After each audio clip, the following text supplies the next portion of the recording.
নমস্কার বন্ধুরা, শুরু করছি আজকের ভিডিও। আজকের ভিডিওতে যেটা রয়েছে, আজকের ভিডিওতে যাচ্ছি আমি একটা বার্থডে বাড়িতে।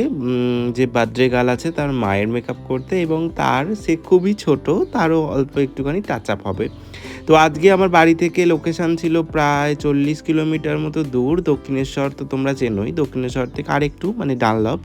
তো দক্ষিণেশ্বরের মন্দিরে প্রণাম করতে করতে আমি কল টাইমের আগেই পৌঁছে গেছি। আমার 3টে কল টাইম ছিল, আমি মোটামুটি 2:30 নাগাদ পৌঁছে গেছিলাম, এবং আমি একাই গেছিলাম আজকে। তো আমি আমার ভেন্যুতে চলে এসেছি। দিদি বলল আমি আসছি, একটু দাঁড়া।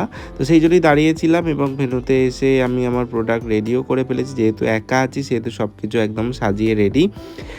ভিডিও খুব একটা করতে পারিনি, কারণ কি নিজে নিজে মেকআপ করা এবং ভিডিও করা দুটো সম্ভব হয়ে ওঠেনি। তো আপনাদের জন্য যতটুকু পেরেছি আমি শেয়ার করেছি। আমি অল্প একটুখানি লুক শেয়ার করেছি, আর সঙ্গে দিদি কি বলেছে, দিদির কিরম লেগেছে সেটাও আপনাদের সাথে শেয়ার করেছি।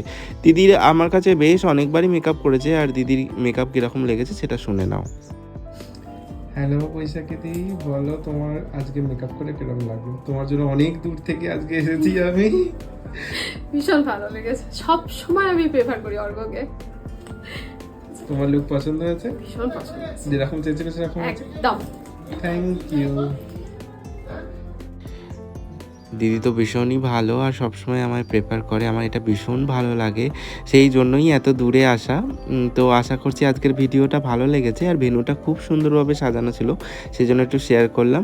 ভালো লাগলে তাহলে অবশ্যই লাইক করো, কমেন্ট করো, আর প্রচুর প্রচুর শেয়ার করো। ভিডিওটা দেখার জন্য অসংখ্য অসংখ্য ধন্যবাদ।